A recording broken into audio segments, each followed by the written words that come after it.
EV Comply, simplifying your charge point installations. Another week, another podcast. It's Friday, the 21st of October. Let's see what's been happening this week in this very, very busy industry. Starting the week with this news, more than 300 US buyers have already put down deposits for Rolls-Royce's first electric vehicle prior to its unveiling on Tuesday this week. Now, the luxury automaker has really pulled this one out of the bag. It looks fantastic. You can obviously see that everywhere online, including our socials. Now, Rolls-Royce's CEO, Torsten Müller-Otovos, told CNBC that the buyers visited the company's headquarters in Goodwood, England, over the past 2 weeks to get a sneak peek at the Spectre, which was publicly revealed on Tuesday and comes with a starting price tag of £413,000. Now, it's a two-door coupe, which is sleeker than your typical Rolls, and it has a range of around 320 miles and can go from 0 to 60 miles per hour in 4.4 seconds. Rolls-Royce has said its entire product line will be fully electric by 2030, and I tell you what, we are here for it because, it's a beautiful car. Speaking of new releases, people are praising Toyota. Sadly, not really for its style. The car is questionable, shall we say. It's the BZ4X, their latest electric release. Now, it's quite conventional really with what it can do, but what's very impressive is the fact that it's got a 71 kWh battery that apparently guarantees an LWTP range in the mid-200s. Quite impressive. And it's also got a standard fit heat pump and a water-cooled battery, which is all good. But the main thing is that it'll charge at 150 kilowatts, which people are really quite impressed about. Now, they're saying that the BZ4X is definitely going to become the most conventional EV on the road. Now, of course, this is all up for debate, but with those figures, it seems like quite a reliable EV. An interesting one this week, EV charging tariffs have been raised by City of York councillors. Now, the council says these changes have been implemented due to recent increases in electricity prices. If prices were maintained at their current level, there would be a shortfall in the income required to cover the operating costs of EV facilities. Tariffs for using York's public charging networks are currently fast charging 20p per kilowatt and rapid and ultra rapid charging 25p per kilowatt. However, these will now rise to 35p for fast charging and 46p for rapid and ultra rapid from the end of October. The approved tariff change will cover all anticipated running costs for the EV networks, whilst meeting the objectives set out in the council's public EV charging strategy in 2020. These changes will be reviewed in response to major change in energy prices in April 2023 as part of the annual contract renewal process, but for now, unfortunately, tariffs are rising in York. Still, this doesn't seem to be stopping people in Berlin purchasing Teslas, because Tesla has topped the registration of full electric vehicles in Germany in the first 9 months of this year at nearly 38,458 sales, according to the Federal Motor Transport Authority. Now, Tesla beats the VW brand by about 6,000 vehicle sales. Tesla's EV registrations have jumped nearly 50% from January-September period last year, whilst VW's dropped around 40% to just over 32,326, in line with a broad drop across most of the VW Group brands in Europe's biggest car market. Only Audi and Seat saw an increase in the number of battery electric cars registered in Germany among VW Group brands. The data is from the KBA Motor Authority. SSE Energy Solutions has struck a deal to deliver ultra-rapid charging at retail sites as it develops its UK-wide EV charging network. It has announced a new partnership with global commercial real estate investor, asset manager and business builder Oxford Properties and its pan-European portfolio company M7 Real Estates. SSE plans to build 300 EV charging bays powered by traceable, renewable energy by 2027. The first hub on Castlebank Street in Glasgow went live at the end of September. As part of SSE's overall EV network strategy, this new deal aims to deliver new EV sites with up to 12 bays each at 20 of Oxford's retail warehousing parks across the UK within 24 months, with the ability to recharge an estimated 2 million vehicles annually. In other news this week, BMW Group will reportedly stop making electric minis in the United Kingdom by the end of 2023 and move production to China once the next generation Cooper SE model launches. The German automaker has decided to make electric hatchbacks and a small electric crossover in China through its Spotlight Automotive Limited joint venture with Great Wall Motor.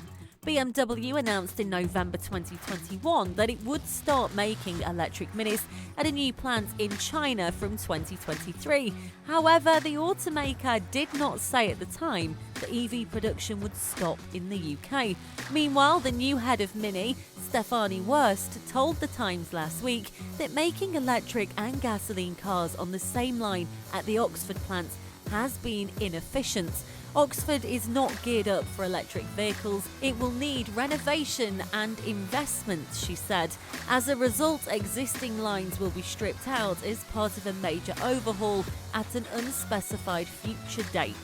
Now, that said, the executive did leave the door open for future Mini EV production in the UK. So fingers crossed that Mini comes back because, of course, it's just so British, isn't it? Sovereign Centro has announced the installation of 32 twin-socket electric vehicle charging points at Merry Hill, a top 10 UK retail and leisure destination. EV charging specialist Zest has invested in the centre to deploy the charge points and provide long-term operation with the ability to charge 64 cars simultaneously. This is one of the largest EV charging initiatives in the West Midlands. Responding to consumer demand to address the current undersupply in the local area, Merry Hill's EV chargers consist of two different types: fast and rapid.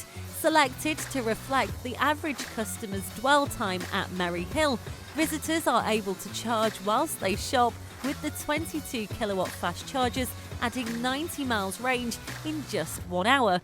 A selection of rapid chargers have also been made available, which can fully charge most cars in less than an hour, providing customers with options to match the purpose of their visits to the centre. Graham Jones, director of Sovereign Centros, said electric vehicles are the future, and we want to ensure we provide visitors with as much accessibility to sustainable travel as possible.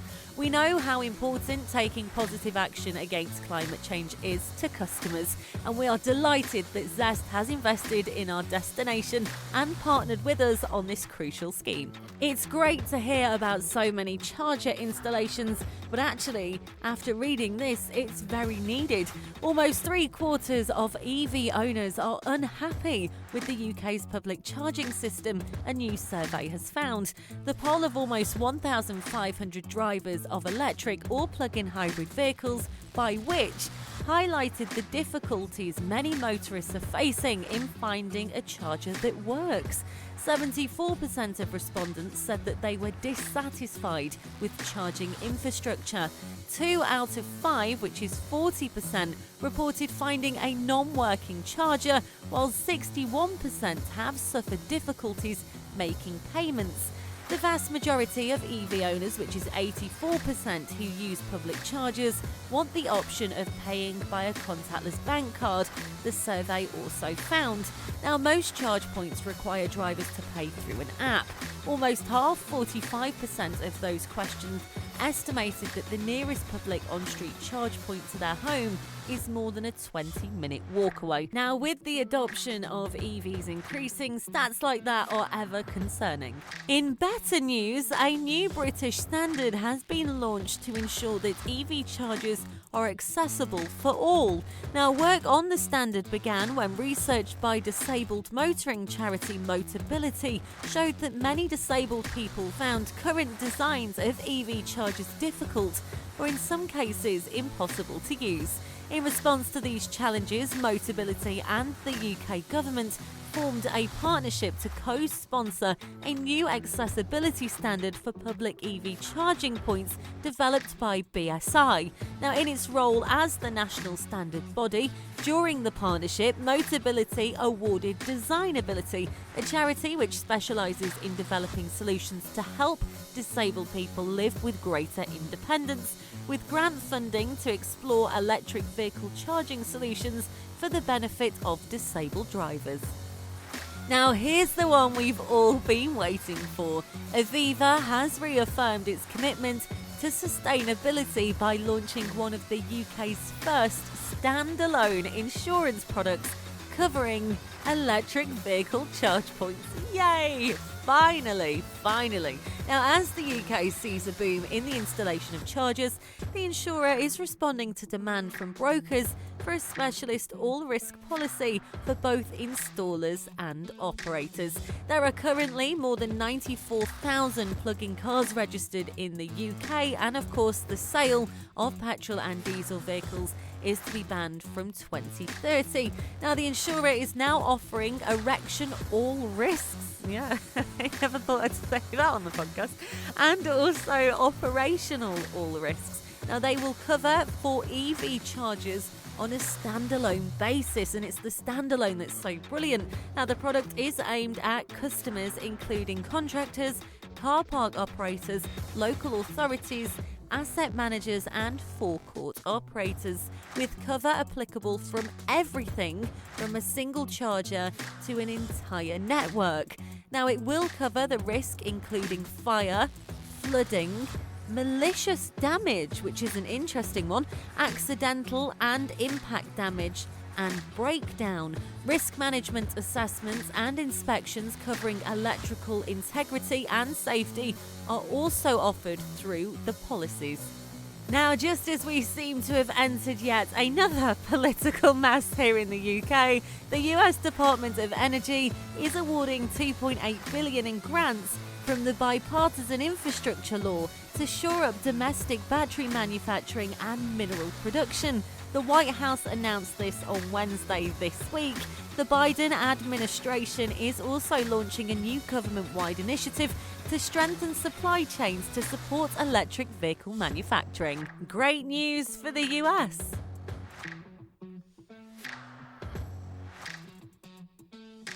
Now, this is great. A team of 20 students from the German University of Stuttgart set the new world record for the fastest accelerating EV at 0 to 100, so that's 0 to 60 mph, in 1.46 seconds. This news is the latest update in a tri-national rivalry to hold the world EV acceleration record. Now, Stuttgart says they began the trend in 2012 when the university's green team broke the previous record with an acceleration time of 2.68 seconds, working on 0 to 100. Since then, the Guinness World Record title has hopped between Germany, the Netherlands and Switzerland until the green team brought the name back to Stuttgart earlier this week. During one test run, the vehicle experienced a malfunction at high speeds and crashed into a tyre-cushioned track barrier. Now, fortunately, the driver was unharmed, says Pavel Polini, who is the Green Team's first chairman, but he said the vehicle did suffer enormous damage. But this did not stop them. They went on to have the Guinness Book of World Records verify the team's new speed on October the 12th. Now, according to the university, due to the low vehicle weight, this corresponds to 1,750 HP per tonne. Now, the vehicle can thus achieve a peak acceleration of 2.5 G, which is roughly equivalent to the force experienced by astronauts when a rocket re-enters the Earth's atmosphere, and that is pretty cool.